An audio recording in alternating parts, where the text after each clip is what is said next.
Oh my gosh, my voice sounds so different. It's almost hard for me to listen to this, like cringeworthy, but I can close my eyes and literally remember hitting record for that first episode.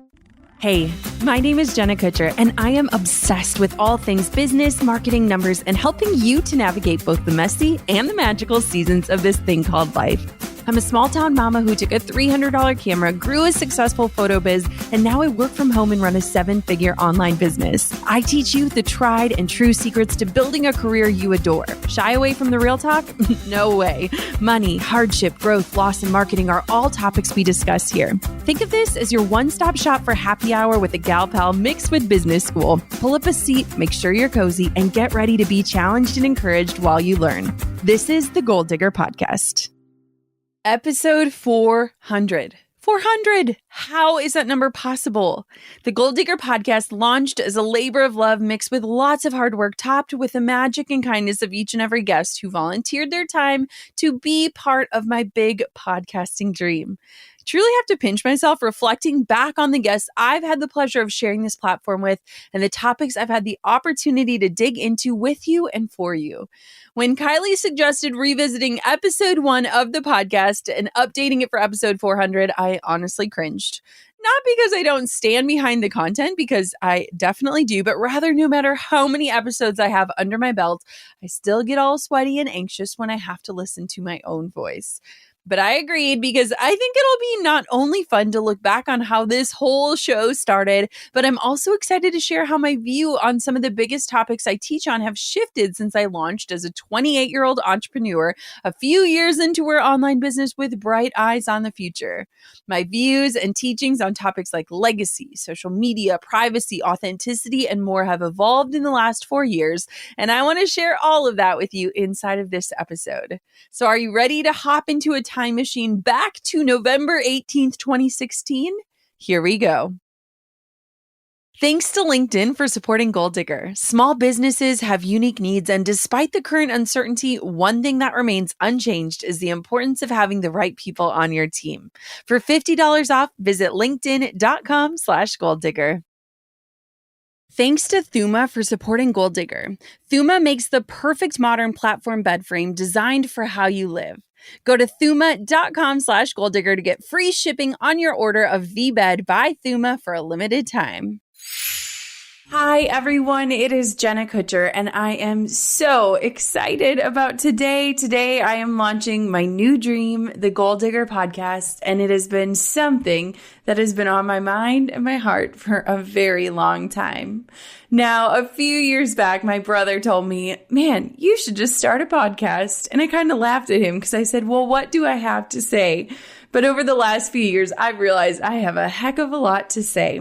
So in case you don't know who I am Jenna Kutcher. I'm 28 years old and I live in a small town in Wisconsin.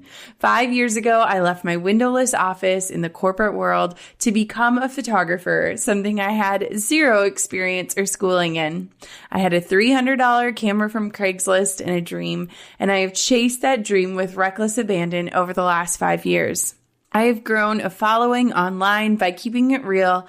I love to educate entrepreneurs on how to leverage social media to further their businesses and to grow and support sustainable, authentic, and organic businesses. And I am just so excited to keep it real on this podcast and hang out with you every week. So imagine this, that we are at a coffee shop sitting side by side and talking about life and business and all the good things that happen in between. And it's just going to be a blast. Welcome to Goal Digger. This is the maiden voyage. And man, I am just so excited today to talk to you about my favorite subject and the subject I get asked to speak about all over the world. And that is on keeping it real on social media. I have to admit, I literally avoided hitting play on these sound bites. I was so nervous to listen to myself from the very beginning. Like, if I could have, I would have avoided listening to them at all. But since this episode required it, here I am. Oh my gosh, my voice sounds so different. It's almost hard for me to listen to this, like cringeworthy, but I can close my eyes and literally remember hitting record for that first episode. But at the same time, I'm so proud that I just did it. Like, even though it sounds different, when I hit play, I was like, oh, there she is. That was that version of me. I mean, it's pretty obvious that beyond my voice being different, the delivery is different, the quality is different. So I think it's fair to say a lot of things have changed on that front. But I laugh when I think of recording these first episodes of the show. Let me just say, you 100% do not need to have a studio or even a professional microphone to simply start. All I had was my iPhone headphones and a lot of nerves. Like, I'm pretty sure I recorded this first episode in my car, parked in the garage so that Drew wouldn't hear me. Like, I didn't want him to hear me as a podcast host. I was so nervous, and the dogs, they would bark, and I just had all of the excuses. So I went into the garage, didn't say a word, and hit record. And while my dogs still 100% bark at the most inopportune times, I'm so thankful that we've changed a few things up since episode number 1. Now, since that episode, I have learned so much about podcasting. I mean, I made a course on this topic because I made so many mistakes, but I can hands down say that starting my podcast changed the trajectory of my business, and it helped me to extend my brand in a way that I couldn't with social media alone. I wish I could go back and hug myself and remind myself, Jenna, nothing is permanent. Like, when I started, I remember I was so worried about things like the flow of the show, the intro, the logo, the format, like all of those things. That was what held me up from wanting to begin. And guess what? They've all totally evolved over time. My intro, it's changed 3 times over the years. The format has shifted. The publishing schedule has evolved. It's grown as I grew. And it's such a solid reminder to all of us that you don't have to have it all figured out from the beginning. Like, no one ever does, but nothing is permanent. And as the host of a show, you are allowed to grow and evolve and try new things. And that's what makes it fun and exciting. I mean, when I first started my show, I barely ever told people about it. Like, I was just so nervous that they would seek it out and listen. But now it's generally how I lead and explain what I do and how I serve the world. And it's allowed me to not only show up each and every week teaching and sharing what I'm learning or what I've learned, but my favorite part is getting to interview incredible women that I admire and love and can learn from. Like, having an excuse to reach out to your heroes and getting the chance to connect and have a conversation that thousands of people get to listen in on. It's the best. Speaking of conversation, I've always wanted this show to feel like we're just sitting down together and talking about business and life. But I feel like listening back to this to the very beginning, I was in such a different place in my career and in my life. Like, I definitely was more relatable in the middle days, that in between, while I was still growing my photography business, still a service-based business, and doing this education thing as a side hustle. And so much has changed since then. It's funny, but if you think about 400 episodes, that's a lot of airtime. That's a lot of information to share, a lot of topics to cover, and I'm astonished that I haven't run out of things to talk about. You never really start a project like this thinking years down the road on how you'll still be sharing and showing up. I remember about 2 years into the show, I switched to having more scripted solo shows, mainly to just keep me on track so that I could live up to the mission of sharing tactical and applicable information without the fluff. And let me tell you guys, like, mom brain played a huge part in that decision because I just wanted to make sure I didn't go off on weird tangents or tell the same stories over and over again. Now, I think we're still trying to find the perfect balance of bullet points and delivery on the tips and tricks. And while I sincerely hope it feels like you're just hanging out with your girl, Jenna, I can definitely see and feel the growth and change that has happened since this show launched. Also, funnily enough, whenever I have to explain podcasting to my beloved grandparents, I usually tell them it's kind of like a radio show mixed with a sermon where you get to the point and you leave feeling charged. And they totally understand that. They've even listened to an episode or two when they're with me, and they are just so proud. On to clip number 2. Let's flash back to the beginning. So in case you want to know how to get to your next 10,000 followers on Instagram or grow your Facebook audience, I'm actually not going to tell you that today because social media is so much more than marketing. Here's the truth. There are no secret formulas. There isn't a one-size-fits-all plan to business, to life, to social media, to anything. The secret sauce comes in being free to be who you are and in owning your story. So let me explain a little bit. Social media to me is marketing. Yes, I love business. It's marketing. I understand that. But it is also the legacy that I am writing day in and day out. Social media can be a key player in our marketing strategies, but it can also be a tool that we use to share our own personal stories. Not just our client stories, but our personal stories, the ones that we are living day in and day out.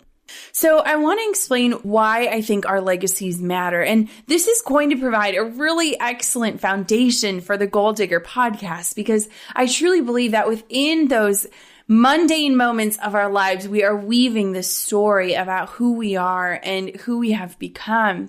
Now, a few years ago, we lost a very dear friend to us. He was the best man in our wedding, Drew's best friend since grade school, and he died tragically in a car accident. And I, at the time, was so in that hustle mode of business. And when we lost Jerry, it just didn't feel real. It didn't seem real. We were at that invincible stage of our marriage and our lives, and we were young and healthy.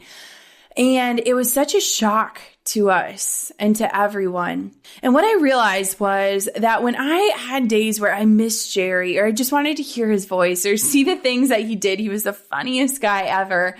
I would go over to his Facebook page or hop on his Twitter or look at his Instagram. And those were the tools that I was using to feel reconnected and closer to him. And what I realized was that nowadays we don't necessarily take pen to a paper as often as we used to. We probably don't journal or have diaries like we used to, but we use things like blogging and Instagram and Facebook to tell our stories. And whether or not we're recognizing that we're doing that day in and day out, we are. And so to me, social media shifted in my mind and made me realize, yes, this is marketing, sure. But it is also what I'm going to look back on 10 years from now and say, that is exactly where I was in that phase of life. And so I have chosen an approach to social media of not just sharing the good and the pretty and the perfect, but in sharing the real and the raw and the authentic of our lives. And guys, we can all admit authentic is so overly used these days. We always joke in our family, #authentic, when it's not actually real. But what I really, truly believe is that at the core of the word authentic needs to be this honesty. And I think that on social media, honesty is lacking so much these days because we're so caught up in the beauty and the pretty and the perfect that we forget what the real even looks like anymore. Do I still view social media as our legacy? I smile here because I 100% still view it as a way to share our stories and leave our legacies. That has never changed for me. I think it's kind of like our modern day journal and the way that we share what we're up to and what life looks like. And I feel this even more so when a reminder will pop up from a post from a year or even 10 years ago and I'm transported to an entirely different time. It's like this virtual scrapbook that allows us to share and connect and document. And I don't know about you, but I've definitely shown it more online than I have in the pretty journals that I buy but never seem to fill out.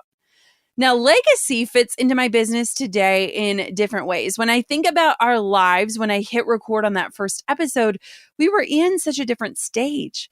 We hadn't experienced our 2 miscarriages, birthed my daughter, spent time in Hawaii, moved back to Minnesota. Like, life was so different. And I feel a greater charge to make sure I'm not just documenting, but living my legacy out loud. It's more than just a pretty photo album and a few key stories. It's the day-to-day moments. I had a Zoom call earlier today for a work project, and it was honestly a big challenge to coordinate it.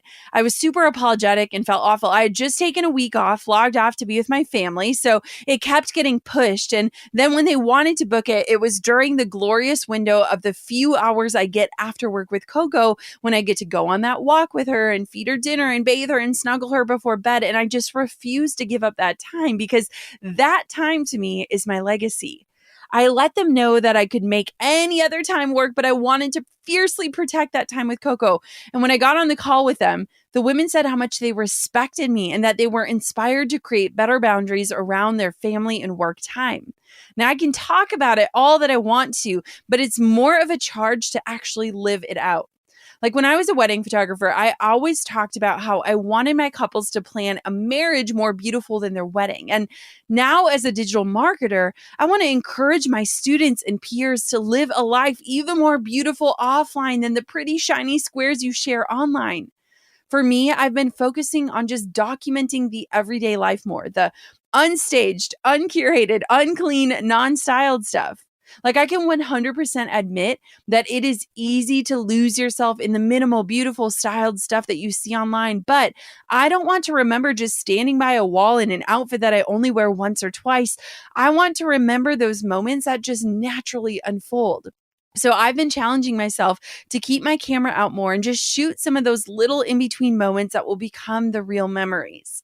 I've also written letters to Coco from the day I found out I was pregnant. I started a Word document, and every month I just add a little note to it. It's like 40 pages now, but I love reading back through my journey to meeting her and what life has been like since she arrived. And I hope that she will cherish it someday. Like those are the things I hold close to my heart. No one ever sees them. They're not shared publicly, and I plan to keep it that way. I feel like the word legacy in and of itself has also transformed for me in the sense of what I hope to bring to the world. I want women to see that they can be both an amazing mom if that's a desire and have a successful career. And I want them to see that if they want it, they can live a life that is enriched by their passions and that they can make a living while having a life. That I feel is the legacy that I want my work to be. When you think about your bed, I'm guessing you have visions of cozy blankets and the perfect not too firm, not too soft mattress and a pillow that's always cool and supportive throughout a long, restful night's sleep. But have you given much thought to the actual bed frame that your bed is sitting on right now? Thuma has spent years and thousands of hours creating the perfect platform bed frame for modern living. It's supportive for your mattress, breathable, and made to naturally minimize noise. The Bed by Thuma is shipped directly to your door, and within 5 minutes or so, with no tools, you can have it set up. Each bed is handcrafted from eco-friendly, high-quality, upcycled walnut-colored wood for a beautiful minimalistic design. It's great for tight spaces. There's 9 inches between the bed and the floor, leaving extra storage room to put your things. You can also count on having a lifetime warranty with your purchase of the bed. To top it all off, Thuma doesn't just talk the talk about being eco-friendly. They work with One Tree Planted to plant 1 tree for every bed frame sold. The bed is Green Guard certified, which means a cleaner and healthier home. Upgrade your space with The Bed by Thuma. Go to thuma.co/goaldigger to get free shipping on your order right now for a limited time. That's THUMA.co/goaldigger to get The Bed by Thuma shipped right to your door for free. Minnesota is showing off her beauty with all of these changing leaves. So much is changing and evolving right now. What about your business? Are your needs evolving too? Despite the current uncertainty, having the right people on your team is like being wrapped up in your coziest cable knit sweater. That's truly how it feels with my teammates all year long. And my last few hires, I found them all on LinkedIn Jobs. When your business is ready to make that next hire, LinkedIn Jobs can help by matching your role with qualified candidates so that you can find the right person quickly. LinkedIn is an active community of professionals with more than 690 million members worldwide. Getting started is easier than ever with new features to help you find qualified candidates quickly. Manage job posts and contact candidates from a single view on the familiar LinkedIn.com as functions are streamlined into one simple screen. Identify strong candidates with their efficient rating system to help quickly get your job in front of more qualified candidates. And now you can do this all from your mobile device, no matter where the day takes you. That's how LinkedIn Jobs can help you hire the right person faster. When your business is ready to make that next hire, find the right person with LinkedIn Jobs. You can pay what you want and get the first $50 off. Just visit linkedin.com/goaldigger. Again, that's linkedin.com/goaldigger to get $50 off your first job post. Terms and conditions apply. So why do I think social media is the best form of advertising? Well, there are 4 main reasons why. Number one, it's available at the tap of a finger.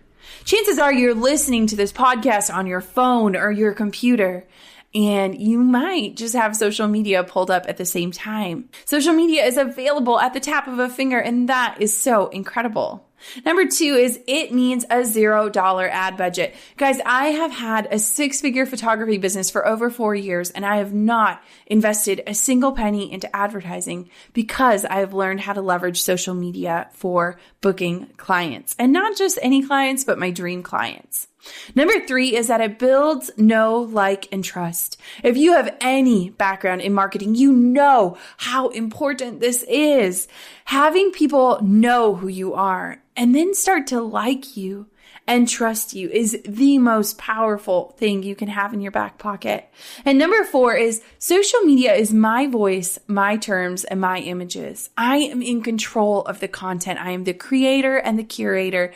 And that is stinking beautiful. You get to take potential clients on a journey, and you are in control of what that journey can look and feel like.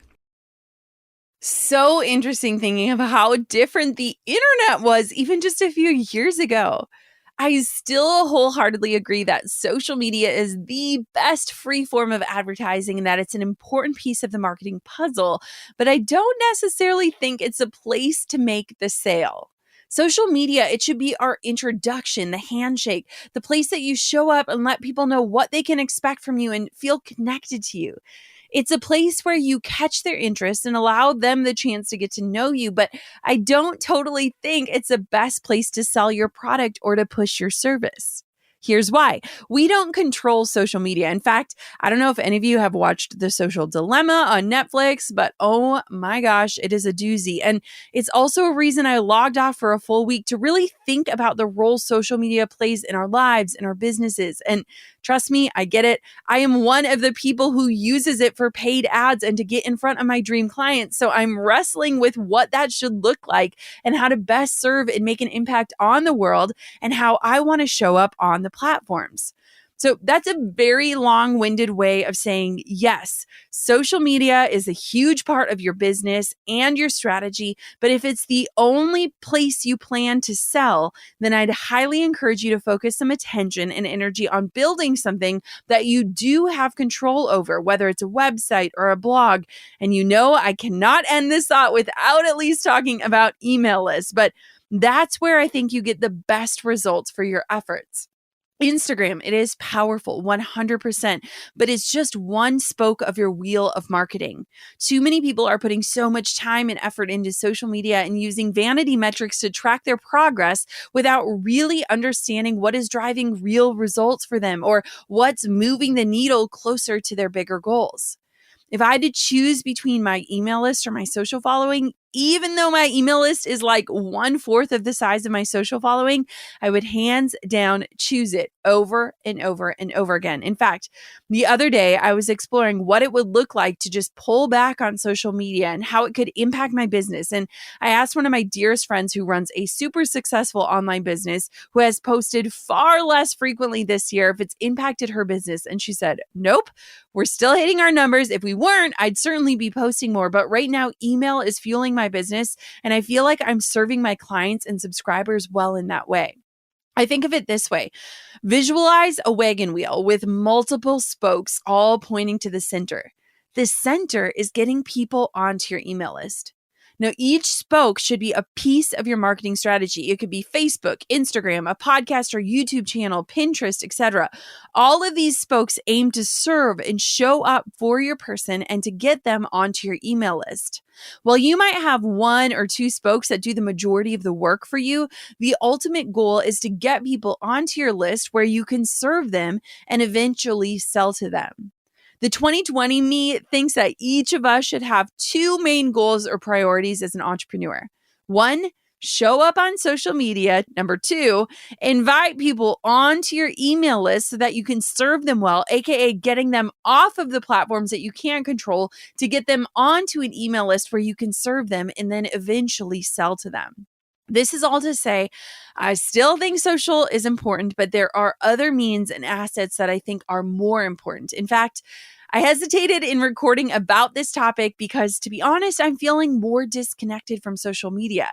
The climate of this year has been challenging online, and at a time where there are so many important social issues, a presidential election, and a lot of universal hardship, it's just hard to know how to show up well and where social media plays a role in all of it.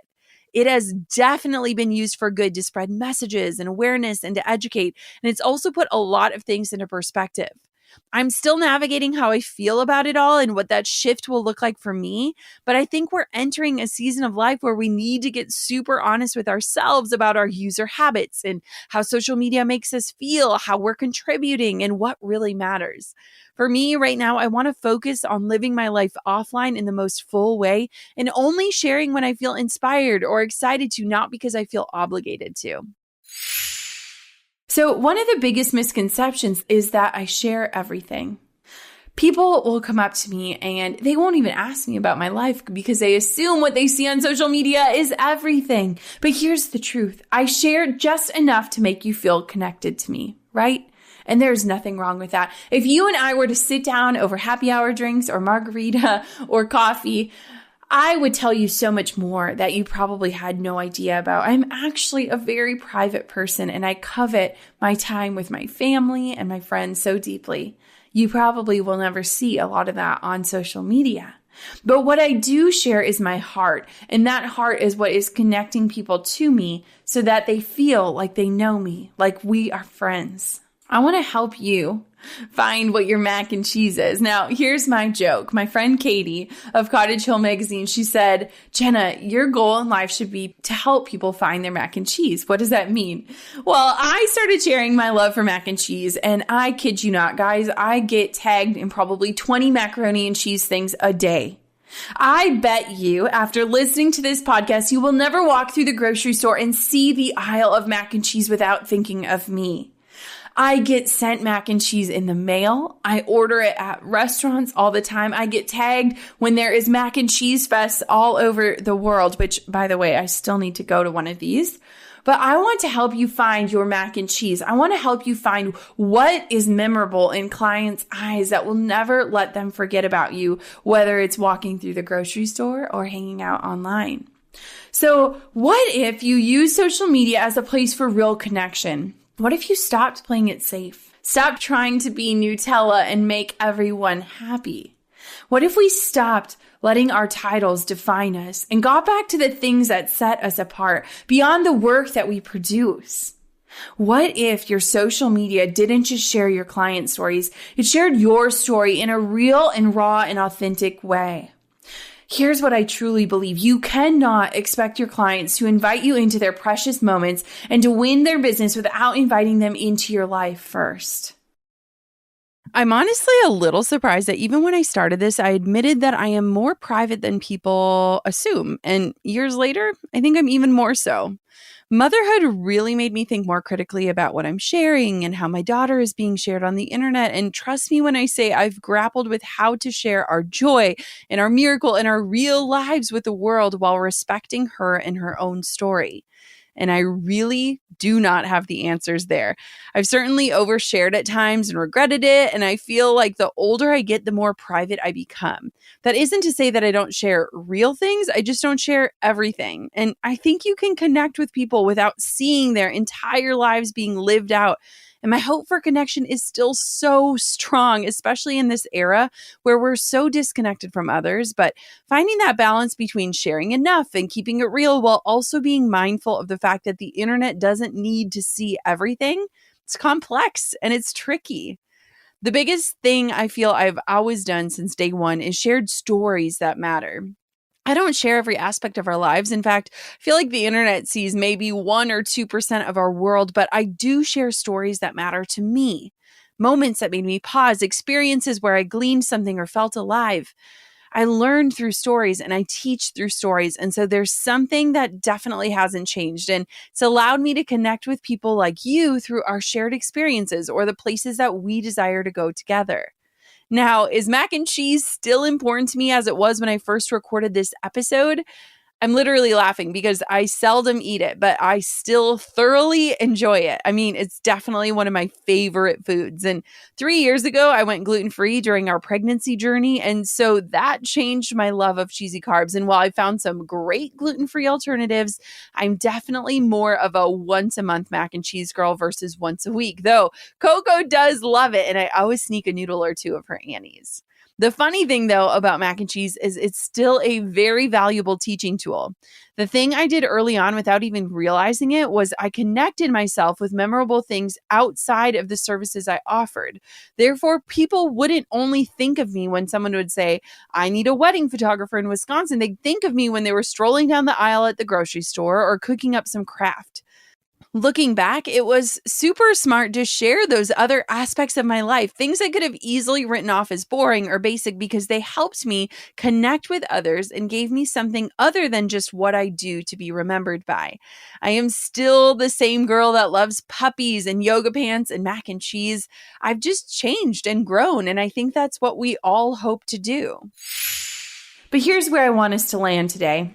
I want to be your permission granter.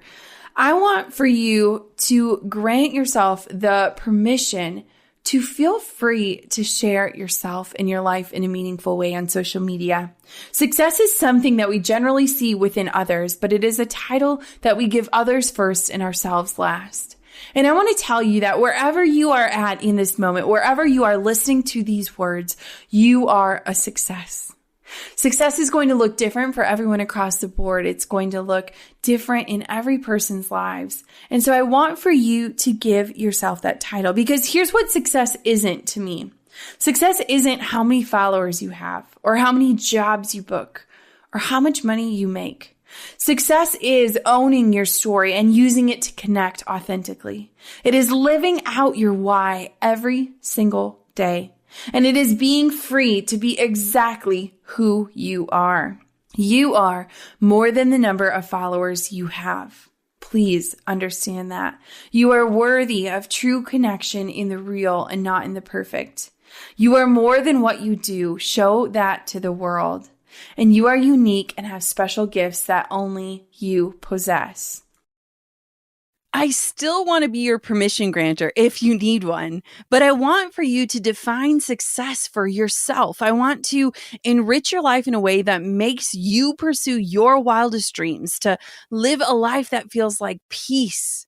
I also want to encourage you to really ask yourself those hard questions that will allow you to determine what success looks like for you alone. Not that I should be a mirror for what you should want, but that I reflect just a touch of what is possible for you or what is waiting for you.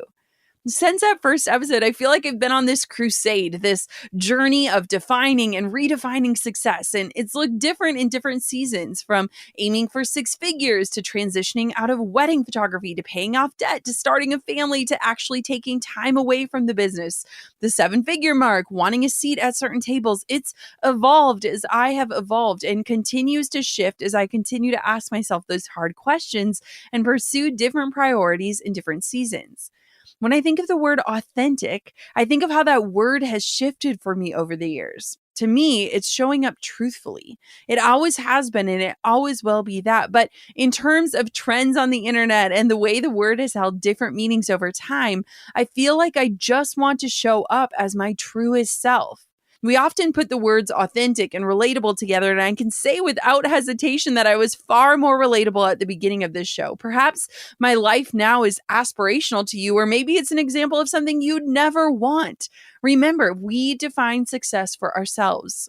Now, authentic also doesn't mean that we air our dirty laundry on the internet or show up in every second, both the good and the bad. It also doesn't mean that we have to always try and keep it real and relatable. It just needs to be a true reflection of who we are, where we are. I will always speak my truth and do my best to show up just as I am, when I have the answers and when I don't. When I've arrived at an explanation and when I'm in the messy middle. To me, that is what authenticity is. 2 lessons are still important to me: living out your why every single day, and the fact that you are more than your followers. The internet era we live in can make us think that our worth is wrapped up in numbers, but let's tie our efforts online to real, honest connections and real results. While we boldly live out our legacies, define success for ourselves, show up authentically, and as our why evolves as life gives us new experiences, new dreams, new purposes, and new hopes. There you have it. Episode number 1, updated to fit the episode number 400 version of myself in the Goal Digger podcast. So much of what I teach has stayed the same at its core, but it's not surprising that my view of legacy, social media, privacy, and authenticity has evolved as my life and business have changed too. And I have to say, despite the audio being a little less clear than it is now, I am so proud to look back on that starting line. If there's anything you take away from episode 400 of the Goal Digger podcast, it's that starting before every detail is ready is the only way you can build something to look back and reflect on. You can only reach episode 400, whatever that means for you, if you start with episode 1. So, Goal Diggers, this is your permission to show up as your imperfect, authentic self without any more hesitation. Thank you so much for tuning in and being a part of this community. Now it is time for you to head out and start digging your biggest goals. Thank you for listening to episode 400 of the Goal Digger podcast. I can't believe it. I'm over here giving you a virtual high five because you just finished another episode of the Goal Digger podcast. Did that go by way too fast for anyone else? If you want more, head over to goaldiggerpodcast.com for show notes and all the discount codes from today's sponsors. And if you're looking for a new crew of movers and shakers like you to bounce ideas and ask questions, be sure to join my exclusive community for Goal Diggers on Facebook. The link's waiting for you at goaldiggerpodcast.com.